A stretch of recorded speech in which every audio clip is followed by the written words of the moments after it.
We evolved to focus on what could go wrong. And so 80% of our thoughts are fear-based. And even though we were at the top of the food chain, and every time we walk out our front door, there is no fear of being attacked by anything. And we live in this simulation of just constantly imagining all of the things that could go wrong because of this carryover of how of the world that our ancestors lived in for tens of thousands of years. And so we spend a lot of time in fear. And it is fear about the future. What's going to happen to me in the future? How am I going to handle it in the future? Not how can I handle it now? How will I handle this in the future? That's always what pushes us over the edge. And so I'll share this talk. I've told this story before, and it's in a talk somewhere on Insight Timer. But there's a good little teaching in it that can really help us. And it's one of those teachings that people come back to me a lot and say that it has really helped them. So this happened to me. It was in 2016. I was in Nepal doing a 1-month retreat at a Tibetan Buddhist monastery. And this was, these were tough private retreats. So I wasn't with the group of people where we were going to the hall and meditating together. We were hearing talks. It was a private retreat. We were kind of, those of us doing a private retreat were kind of towards the back of the monastery. And you had to apply to do these kinds of retreats. They wanted to make sure you knew what you were doing. You weren't going to go crazy. And literally you were just in your room all day meditating. And you could go to the dining hall for your meals, and I would go to the dining hall for meals just to get outside.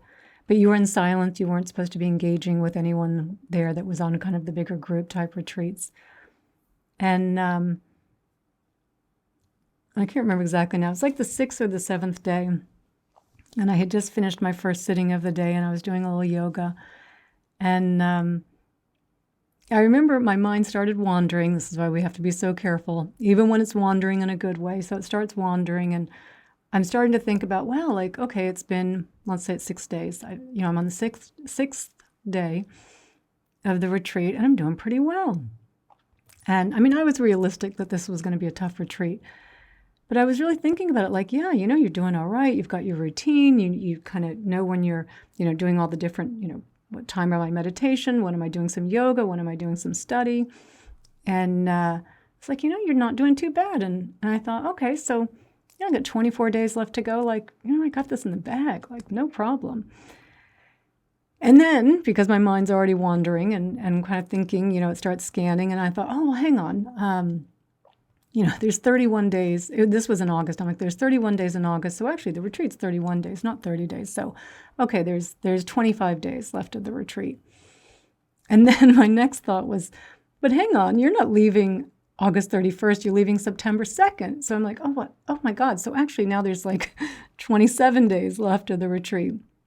And then I'm realizing it's the morning. You can't really count today. So you've got 28 days left of the retreat. And this all happened probably within a 30-second span, that my mind's just all of a sudden spinning, and it started with, oh man, you're doing great. You got this. And then all of a sudden it was oh my God, this retreat's getting longer and longer. And then it was the fear, how am I going to do this? And literally I crumbled in that moment. And this happens. Anyone who's done long retreats will tell you always have a moment where you crumble. And I was literally I'm not going to be able to do this. Oh my God. There's no way I can be in this room for another 28 days. When it was 24 days a few minutes ago, I could handle it. But now it's too much. And I was literally panicking, and I was really going through all these scenarios. I'm going to go back to Nepal. I'll go back to Dubai. I've got to just get out of here. No one will know that I didn't finish the retreat. But there's just no way I can do this, because all of a sudden, what I had done is I had imagined the enormity of the retreat now and all happening right now. I'd brought it all in. And the fear of the whole retreat, the entirety of it, was so overwhelming. It literally just had me in the fetal position on the floor. And then after a few minutes of just panic, fear, absolute fear, I I just had this thought just arose somewhere. And it just said, is this moment okay? And I don't know why I paid attention to it. I'm like, well, is this moment okay? I kind of looked around my room. I could hear the birds chirping outside. And I was like, okay, well, yeah, this moment is okay. This moment's okay. And I started to calm down. I started to feel less afraid. And then a few more minutes went by and I just checked in again. Is this moment okay? I'm like, yeah, this moment's okay. This moment's okay. And I just kept doing that. And I went up to the dining hall then. And, once it became time for breakfast, and I would just keep checking in. Is this moment okay? And then after breakfast, I actually went to the stupa gardens. And I thought maybe I do need a little, I should sit outside for a little bit. And I just sat on a bench. And then it was like maybe every 20 minutes, just, is this moment okay? I wasn't meditating. I wasn't journaling. I wasn't reading. I wasn't doing anything. I was just realizing I had to stay in this moment. I couldn't go beyond this moment because the fear of how I would handle the retreat would become too much. And after a day and a half of sitting on the bench, I went to the dining hall for meals and I did go sleep in my room. And then I was like, okay, I'm all right again. I'm okay.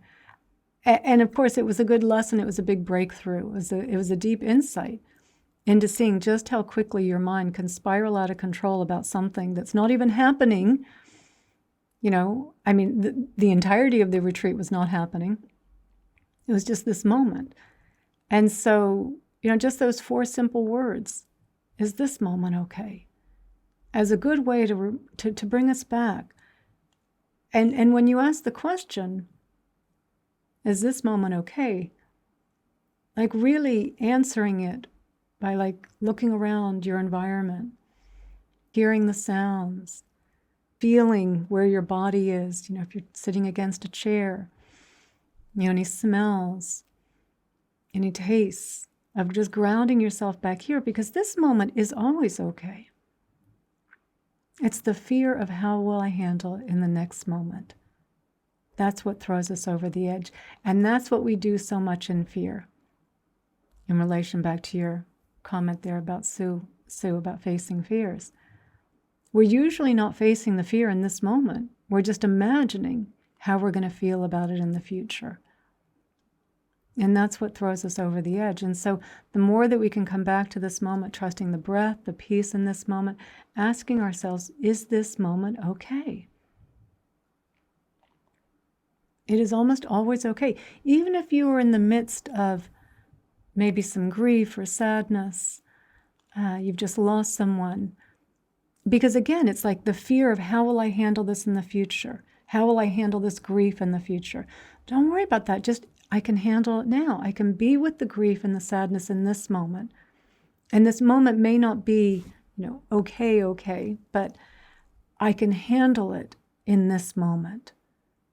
Right? It's the fear of how will I handle it in the next moment. That's what throws us over the edge. And that's when the fear just becomes so big and so overwhelming to us and so wildly distorted.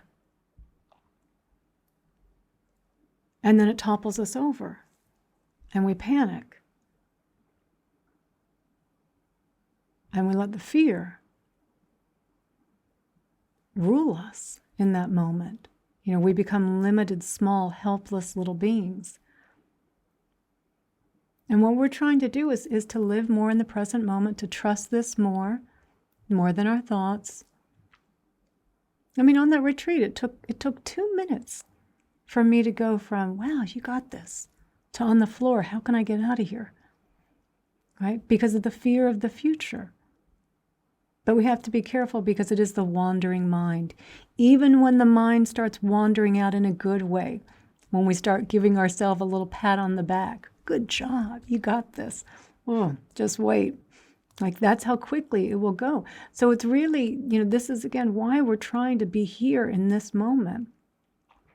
Even good thoughts, imagining we're going to win the lottery doesn't take long before we start thinking about all the people that are going to ask us for money and how irritating that's going to be. And what am I going to do when they're all asking me for money? It's like you haven't even won the lottery yet. And it doesn't take long. Wherever our mind is wandering, eventually it's going to wander into a bad neighborhood. Usually doesn't take very long. Even a good thought will take us in there. And we believe it. That thought is so, so, so very compelling, right? So believable that I'm not going to handle it in the future, that we crumble in this moment.